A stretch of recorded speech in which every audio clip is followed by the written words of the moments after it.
BJP పాలిత రాష్ట్రాలు అయితే కీలకమైనటువంటి అడుగులే పడుతున్నాయి. రోహింగ్యాలు, బంగ్లాదేశీలు ఎవరైతే విదేశాల నుండి తరలి వచ్చి అక్కడ నివాసం ఉంటున్నారో వాళ్ళని పంపిస్తున్నారు. అట్లాగే పాకిస్తాన్ వాళ్ళని పంపిస్తున్నారు. మిగతా ఇతర పాలిత రాష్ట్రాల్లో అయితే అది కనిపించడం లేదు.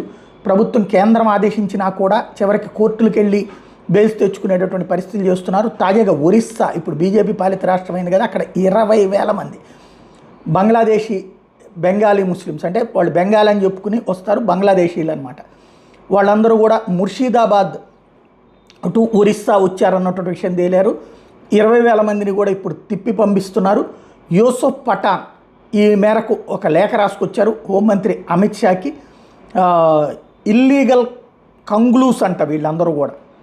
వీళ్ళకి సంబంధించినటువంటి దాన్ని ఎట్టి పరిస్థితుల్లో వీళ్ళని అసలు ఈ దేశంలోనే ఉండకుండా పంపించేయండి అన్నటువంటి కాన్సెప్ట్ని అక్కడ చేస్తోంది. ఇట్లా చేస్తే మా వాళ్ళకి సంబంధించినటువంటి భద్రత ఎట్లా అంటూ అక్కడ ఉన్నటువంటి ఒక పార్లమెంట్ సభ్యుడు రాసినటువంటి లేఖతో అక్కడ ఇంత సీరియస్గా పని జరుగుతుంది అన్నటువంటి విషయం అర్థమైంది.